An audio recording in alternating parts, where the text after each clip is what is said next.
Oli ku There Is Still Hope channel y'essuubi. Kale yonna gy'osinzira okutulabira tukwagala nnyo amakya amalungi. Olunaku luno lwakubiri ennaku zonna 16 omwezi gwa Desemba 2025. Kama tukwebaza kubanga oli mulungi okuddiza ekitiibwa n'amatendo kyetubatwaniriza omwoyo omutukuvu afuge okuyita mu Kristo Yesu Mwana wa Katonda omulamu. Amina. Tubalamusaako mwenna ate abeekumira ku There Is Still Hope nkola ky'amanyi okubanga ate mutugoberera okuyita mu linnya lya Yesu. Amina. Kakati waliwo akatambi k'endabye ekansomooza kagenyezako mu comments nenziramu nagamba oyo omukazi poliisi emukwate. Musumba Sekai mukyala we lumu azuukuka bawe nga afudde mu buliri. Jjukira mukyeka yali preacher yali abulira olunaku kyakola nga abikkako bbaawe mayiti ng'agenda mu church ng'aweereza bamala okuweereza ng'ababikkira nje owange yagenze Uganda Yesu yebazibwe munaye. Amina. twebaza Mukama olw'ekisa. Nze bange namulese azeeyo wa Mukama waffe nemubikkako bulungi nenzijja wano nsobole okuba nga ampeereza.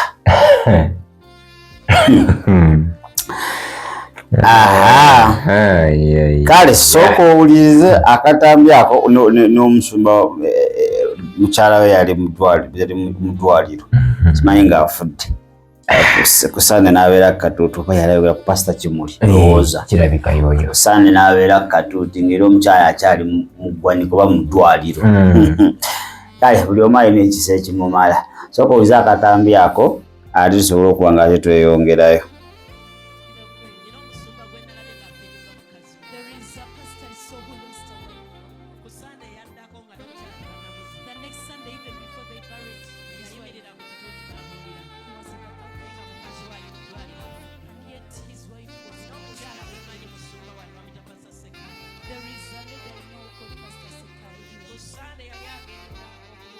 She was going to preach on Sunday in her church. And her husband died in the morning. I covered him in bed and did not tell him went to service, praised, thanked God. He preached. Then after preaching, she told the church that I want to tell you my husband went to be with the Lord. I left him in bed and the church was that is what we call worship. Some of you say that I also cannot do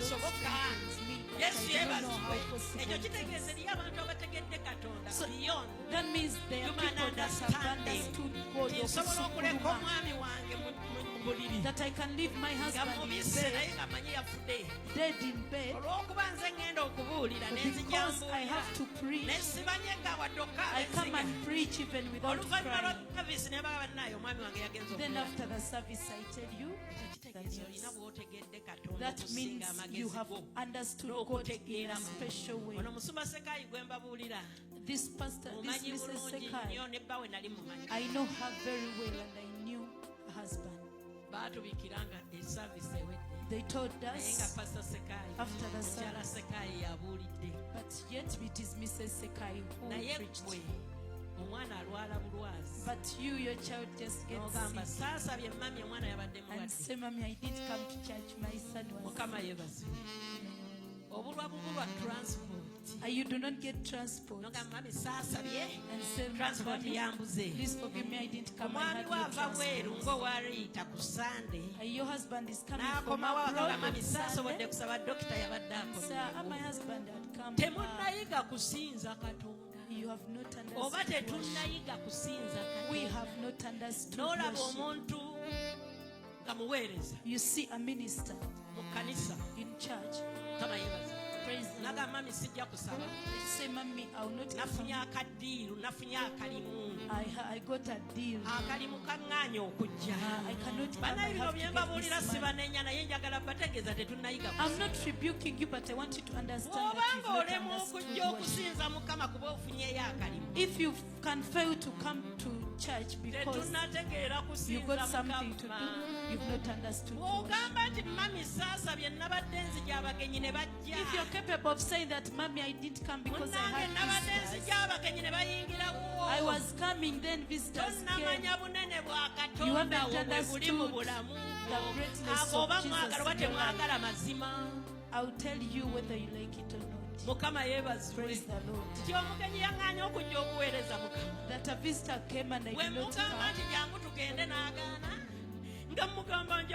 If you tell them, let come with me, and they refuse, tell them that because you did not invite them. If they came to see you, let them wait for you to come. Yes,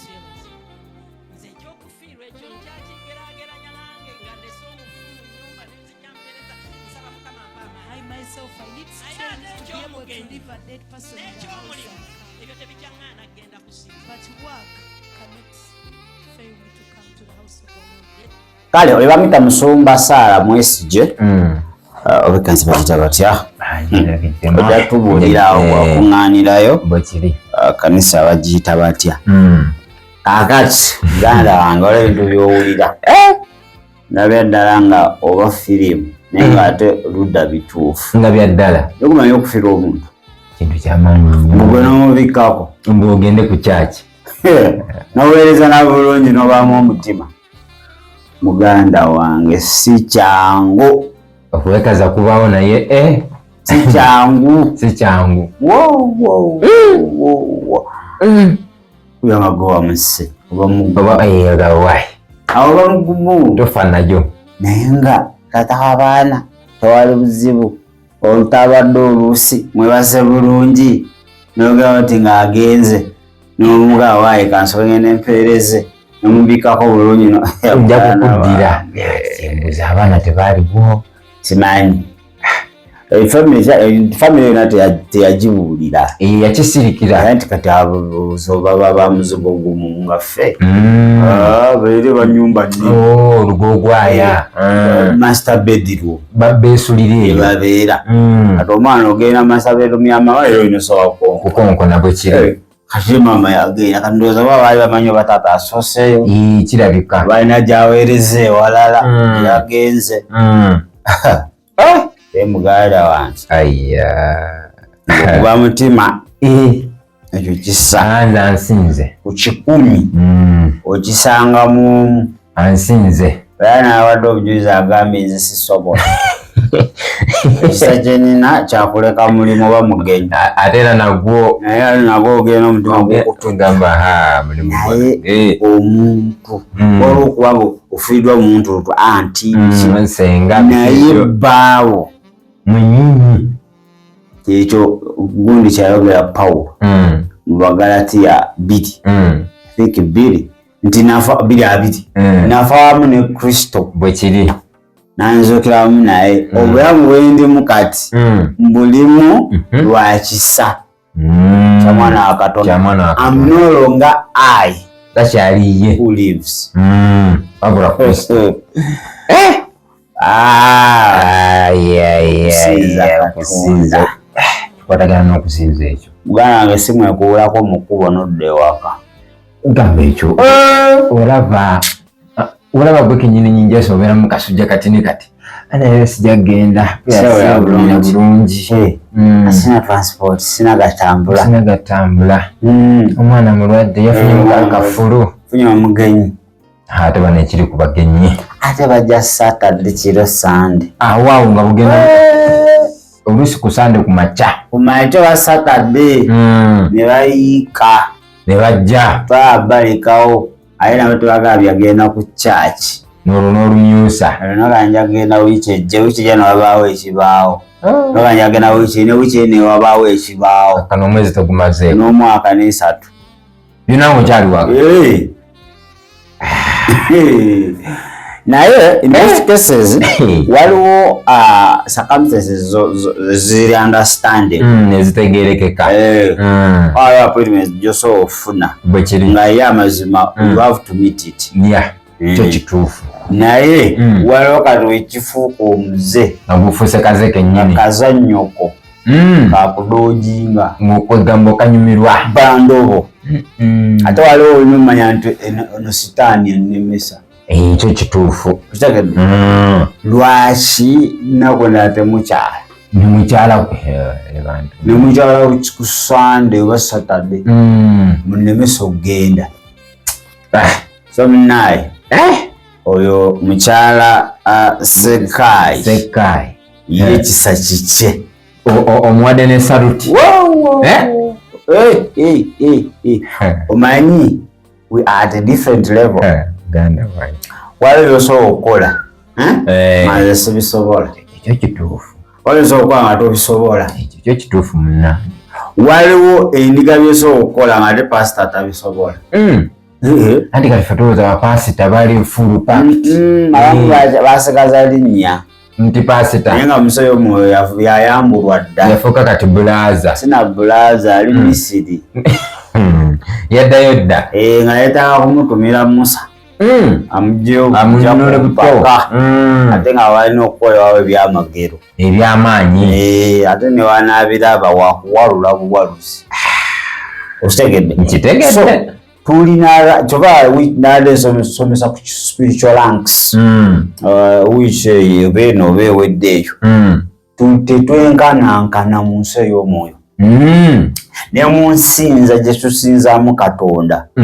tetwenkana tuyinza okuba tuli mu saavisi y'emu bwe kiri atuliidinga y'omu n'oluyimba nga tuyimba lwe lumu ne tusinza ne the same period bwe kiri osaawa emu naye ate nga onsukulumyeko nga ndi waggulu obanga nkusukulumyeko ekyo kituufu munnange kati ekyo kitwala enkolagana ne Katondawo enkolagana gy'olina ne Katonda olina zanjawulo tezenkana zanjawulo enkolagana yange ne Katonda tesobola kuba nga yenkana neeyo kati ekyo oyo musumba eyaleka bbayo mu buliri enkolagana ye ne Katonda yali esukulumyeko n'ey'omwami kituufu yali abaavu yali nga yaliibwa Katonda byonna byalina bya Katonda Katonda wabaawo ekyatutte talina buzibu ali fluid omuntu afiirwa omwana n'asooka akolimira Mukama Katonda lwaki nze ye Mukama ono tugeze agenza oweereza nadda ng'omwana agize omwana afudde ebyokuddamu ttambula ayinza nosobola n'obisazaamu misioni zonna nazisazaamu namala n'emyaka gamba Mukama toli siriyasi Mukama ono Mukama tali siriyasi naye banna gwe wansindise kiki kino kyonkoze onkubye omuggo Mukama nkubye omuggo bannange nakola kiyinza omwana w'abafu bateboogera ababagenzi omwana w'abafu ababiri abakulevo oyo abamulekwa abafu ababiri sebo gane kwekyo waliyo omukyala naweyako obujulizi buno yagenda mu overnight yagenda okudamu overnight bali ababbi babba n'ekisiimuula tewali kyebamulekera bakukumba buli kimu n'ekisiimuula ne batwala bane banesoka baseka Katonda gwogenza okusinza owaza nakukuuma bintu byo akatoyo kyamwagazasi nveeko nze ebyange wano omubbi ajja ne musangawo tavaawo nga yamugamba Katonda yamba beeyambye bwe siri wala funayo ata namuga nze nsobola okukutwala nina gwe mmanyi ababbi ne bajja nga bali omuddo nina ne benalabako eyo nabo babaliisa emiddo ne bajja nga babogola nti wowowo naga tekyetaagisa tukireke kirabika bino ebintu Mukama yabadde abikooye ayagala kumpa nti wulira obusiru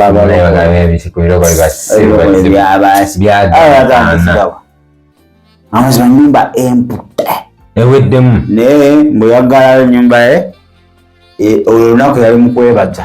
Webale nnyo Mukama. Awo mponyeza kasasiro. Onyambe taata. Nkwebaza Mukama. Naye ababitute Mukama mbasabira abalokoke. Mukama bakyuse. Basisinkane. Nabo basabira laddu. Bemlinye erya Yesu. Waba asala. Sina gundi simayembu nuwe ebe mutomera. Weetagaziriza amafuta eziva e Kenya ngeje mazeeko. Bemusense zirukalanga ezempamvu ezo katrain balonde bufi aleka train anagisangawa abe azunga eje ziyitira mulie zo sala bazikirire anti walisala twaziga tena Mukama babye emitima Mukama abatte bagenda eri gundi zabuli n'abaana bafuke mu mbozi Esala yatwaza Gordon mukomera ekisabiro omukulu ne family yonna omuva mulwe n'abaana bafulwe ekyokulya gamba koke abakoyaga jangu tulabe bajja tumanyira nosusse kati katulaba kubaffe nabo kati balwe mombozi okitegeera. So saawa zino kankubuuli okukkiriza kutono ennyo okukkiriza kutono kantu katono kati kakujja ku mulamwa n'owuguka naye mugananga okutuuka kweyo level mulimu ebirungo ebayita commitment okwewaayo persistence kulemerako endurance faith kukkiriza hope suubi byonna birina okubanga package yonna ejjudde ng'ate ekisinga byonna ojjudde okwagala kwa Katonda. Kituufu. Kubanga okwagala kwa Katonda buli ekijja ga Mukama nkwebaza ogulumizibwe taata. Kuuza Yobu n'omulaba. Kituufu. Yali agamba Mukama gwampa era gwatwala. Erinnya lya Mukama likoleki buli gulumizibwe ne ani nga gwasinga obugagga just mujinja mwokka oliyo bwe bagamba mu nsi eyo yawuuzi teri yali amusinga bugagga in fact gwe ku kyalo kyammwe nga gwasinga obugagga kinene kale ku kyalo ombe ekyalo oba oli awo mu kasenta oli ku kisoda oli mu kwewaamu n'ebikeeki weemiisa nti okyanywa nti ye Mukama Katonda ate ogubadde ennyumba muliro n'abaddemu bonna temubadde wadde ogwawona nze nzekka okimanyi atandikira ku oyo owona otya aba akyali awo tulabye wano message ziyika ku akawunti zonkalu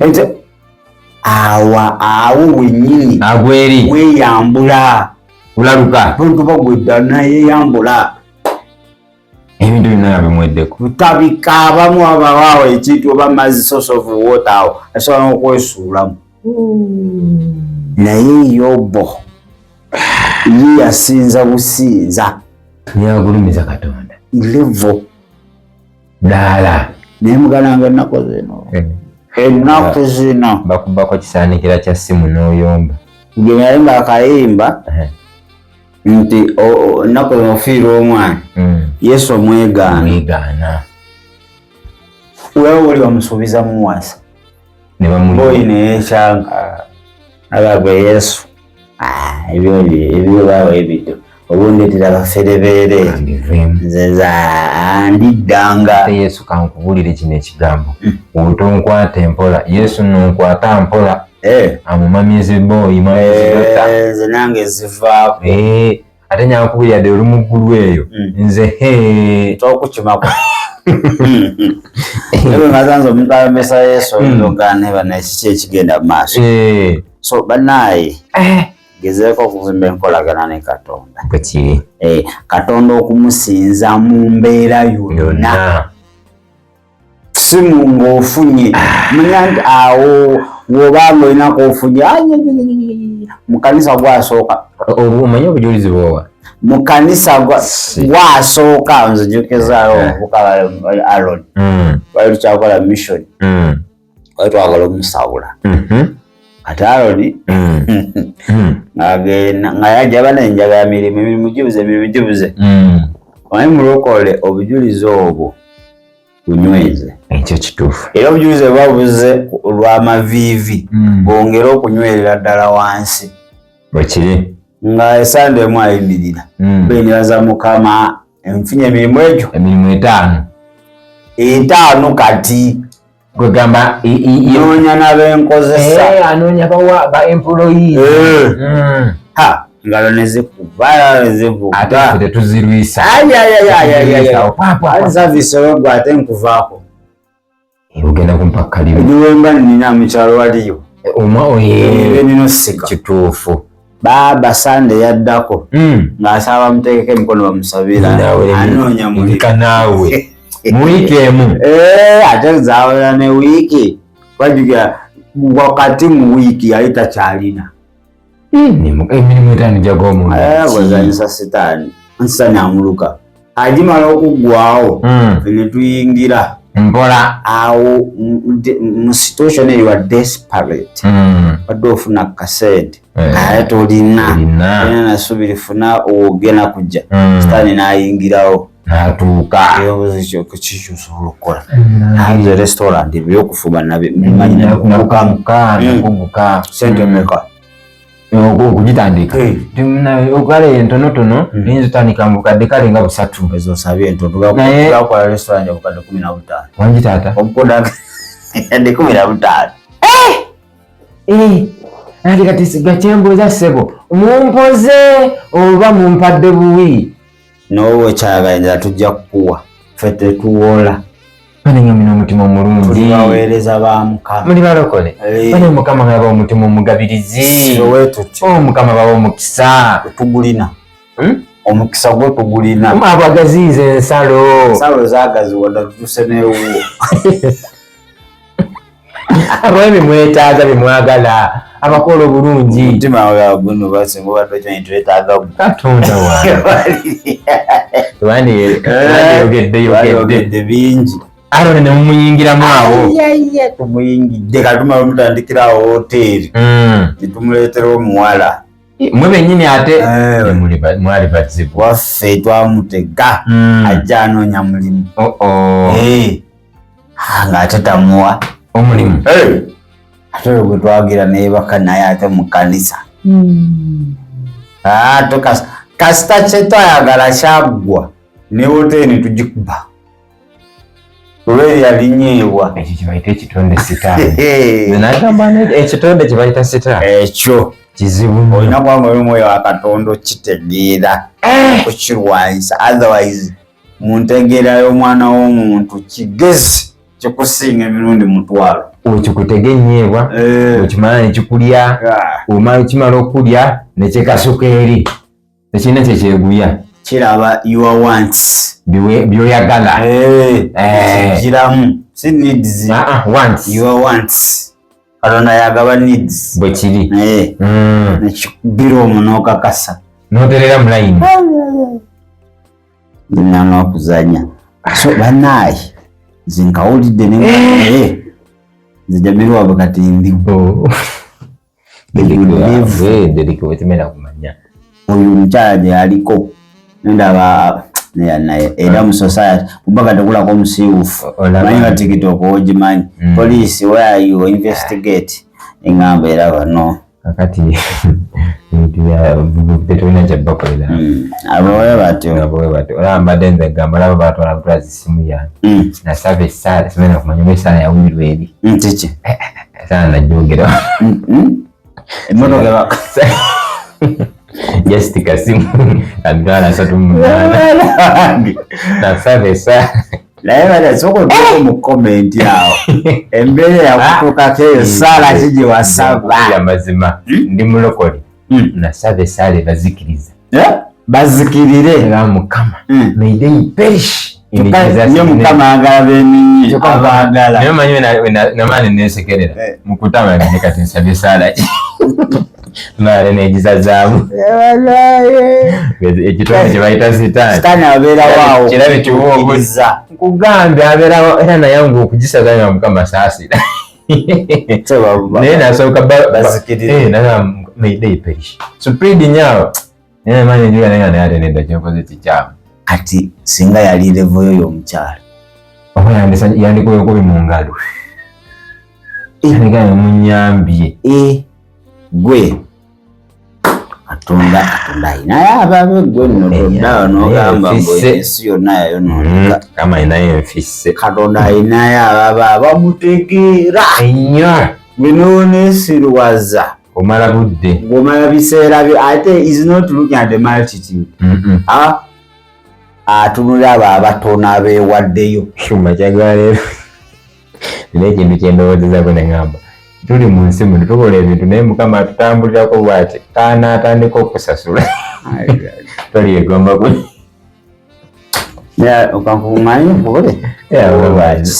Mukama kituufu yongera bakutusaasira. We live by the grace. Kubanga. Twasanga sikisa muganange. Ife twali badde nga yatusaanyasaanyawo dda. We are not worth it to live. Tuula we gatona kujajinga kwekomentingisa bintu bitali tuula wansi. Galuka okulowooza okuva watandikira okutegeera. Yes. Paka nakati. Actually n'eddakiika eyeyise. Nakati. Obigatte olabe. Obikolemu one sentence. If you are worth it to live. Mpise mama naye nakuyita Yesu. Olabira ddala ng'amazima Mukama akwagala. Tosaanirako wadde n'okuyita ku linnya lye kuba oli mutukufu. Ebikola birikola byokka byokka. Bana Mukama ekisa kyongera otuyamba ate n'okutuzibula amaaso tukole kye tuteekeddwa. Edda nakulanga manyimba balokole tetulimba naye muganda mwange. Engero ono ate kati mu kkanisa gye ye wakyasinze. Natwansi ningamba tulina diguli mu kulimba. Ayo topiki gye batengera okuintroducinga ku tisha nyinza ogisomesa leero. Eya 666 waliwo ate ebipya. Ebizuuse. Bikanga. Okimanyi 666 eyo nyinza okulowooza eri wala nnyo nnyo. Ninga yasembera dda n'okusinga w'osuubira. Sinakindi nga baba egyewangulira dda. Nga bagitwala dda. Avudde bukyali. Ebintu olaba katukati abasoma katobulase.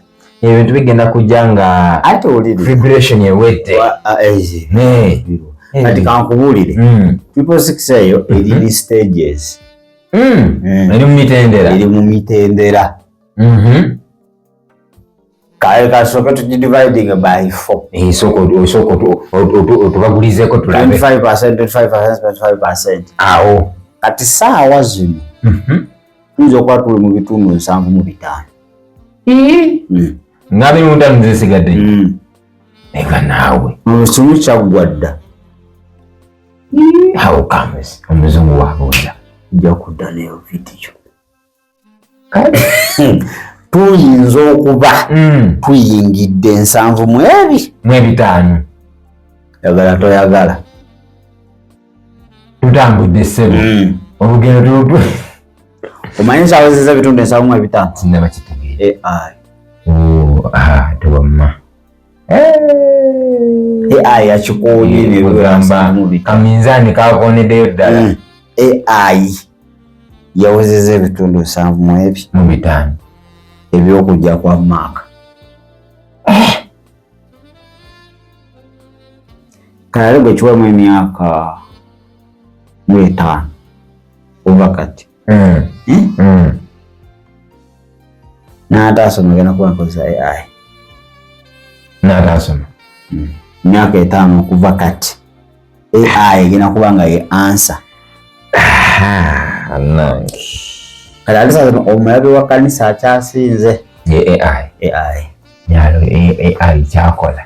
wala someone zero kwa social media yoko na za AI ninga mtu asazitege muroza guno ligino basa okwate dobozi tyo maana aduza mu AI ngwana mundu okukozesa okukola ebyamage kuko tabonezo nga banyimizo yasa kwogera such a message ninga ziri kutamulinga ate ziriko million view mbitirivu ngata abantu bali commenting abawana so speed ensolo mwetu twalira ngetwala misinde lado tulingidde Subaru speed ya Subaru tuvudde ku bugaali kale wamale katumulemuko katono wetunadda aliwo yakudda ekitulu kyaffe kijja kubeera ate kyakubiri kyalo. Webale kulaba There is Still Hope. Okumanya ebisingawo tukubire ku 0752 34 14 oba ku 0761 08 83 15. Osobola n'otufuna ku email eya tishitv74@gmail.com. Eno ye There is Still Hope, channel y'essuubi.